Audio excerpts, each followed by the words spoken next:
Hello, brothers and sisters. This is Lisa, and I'm here to share some devotionals with all of you. The first one is titled, Does John 9, verse 31 teach that God doesn't hear sinners?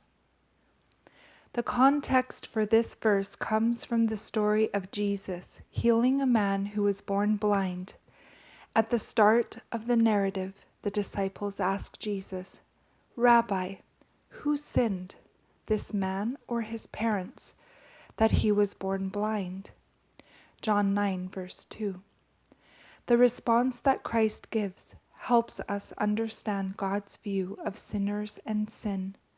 Jesus answered, Neither this man nor his parents sinned, but that the works of God should be revealed in him. After Christ healed the blind man, the Pharisees got wind of the incident and questioned the healed man. His answer caused division. One group said of Jesus, How can a man who is a sinner do such signs? The healed man's statement in John 9, verse 31, actually agrees with this Pharisee's statement. They couldn't argue with his reasoning. God heard Jesus, the man without sin, and the blind man was healed. So does this verse mean that God never hears a sinner's cry for help? Of course not. There are too many stories and Bible verses that show sinful people crying out to God for help, and the Lord hearing them. The classic story of a sinner calling out to God and being heard is found in Jesus' parable of the Pharisee and tax collector. Notice the publican's prayer. The tax collector, standing afar off, would not so much as raise his eyes to heaven, but beat his breast, saying, God, be merciful to me, a sinner. Luke 18, verse 13. Jesus then says, I tell you, this man went down to his house justified. It is not a deficiency on the part of God to hear sinners, but a reluctance on the part of sinners to turn to the Lord for help. David once said, If I regard iniquity in my heart, the Lord will not hear. Psalm 66, verse 18. Sinners who persistently turn away from God will not be heard because they are not even calling to him. Now we know that God heareth not sinners, but if any man be a worshipper of God, and doeth his will, him he heareth. John 9, verse 31. And that's the end of the first one, and the second one is titled, A Cup of Water. An amazing fact. After the first day of fierce fighting in the Civil War Battle of Fredericksburg, hundreds of Union soldiers lay crying on the battlefield, wounded and bleeding, all through the night and most of the next day. Artillery fire prevented their relief, yet all that time their agonized cries went up, Water! Water! Finally, a noble Southern sergeant, Richard Kirkland, rose above his love of life and told his General Kershaw, I can't stand this any longer. Those poor souls out there have been praying and crying all night and all day, and it's more than I can bear. I ask your permission to go and give them water. But you know, said the general, that as soon as you show yourself to the enemy, you will be shot. Yes, sir, I know it, he answered, but to carry a little comfort to those poor dying men, I'm willing to run the risk. The general hesitated, but his heart was also touched with sympathy over the suffering soldiers. Kirkland, it's sending you to your death, but I cannot oppose such a motive as yours. I hope God will protect you. Go. So the brave soldier, furnished with a supply of water, stepped over the stone rampart and began his work of Christ-like mercy. Wondering eyes watched as he knelt by the nearest sufferer, tenderly raised his head, and held the refreshing cup to his parched lips. Every soldier in the Union line understood his tender mission, and not a single shot was fired. For over an hour, one after another of the crying, wounded, and dying was given refreshing drink, had his cramped or mangled limbs straightened, his head cushioned on his knapsack, and was covered with his coat or blanket as tenderly as though by his own mother.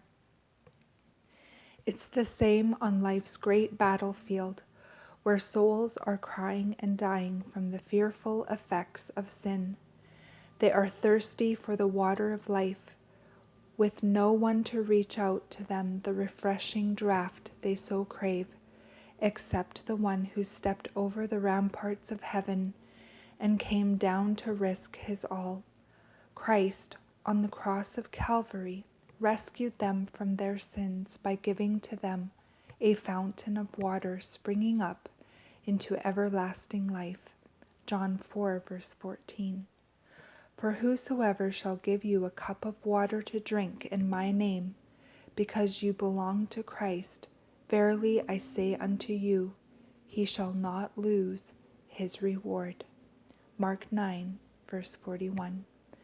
And that's the end of the second one. And the last one I'd like to share with you is titled, The Ant versus the Sluggard. An amazing fact. An adult bedbug can survive up to 1 year without feeding. Sleeping at the wrong time can have detrimental consequences. Many of us have found ourselves nearly nodding off while driving a car after many hours. Airline pilots are required by law to limit how much time they fly between regular sleep.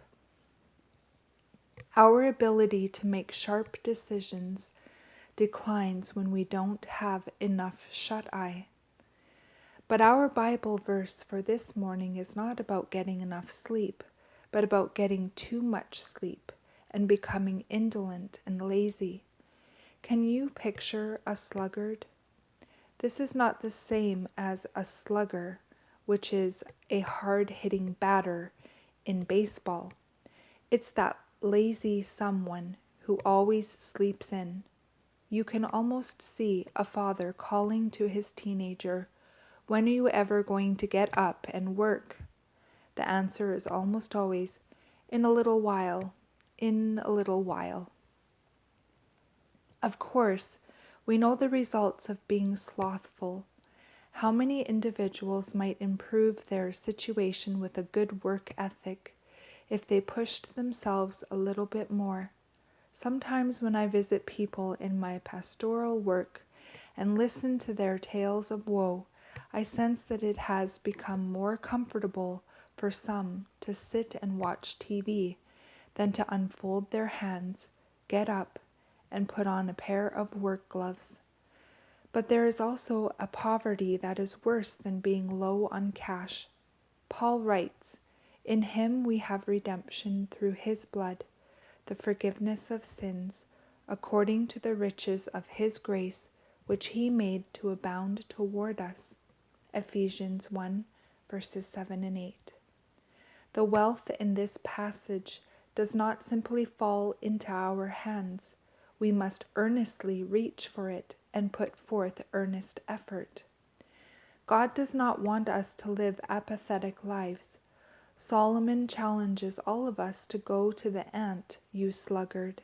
Consider her ways and be wise, which having no captain over sea or ruler, provides her supplies in the summer and gathers her food in the harvest. Proverbs 6, verses 6 through 8. Even the smallest of God's creatures can show us how to live industriously. How long wilt thou sleep, O sluggard? When wilt thou arise out of thy sleep? Yet a little sleep, a little slumber, a little folding of the hands to sleep, so shall thy poverty come as one that travelleth, and thy want as an armed man. Proverbs 6, verses 9 through 11. And that is the end of these devotionals. I pray you all have a beautiful day in the Lord. God bless each and every one of you, and I will see you either next video or in the air. Bye-bye.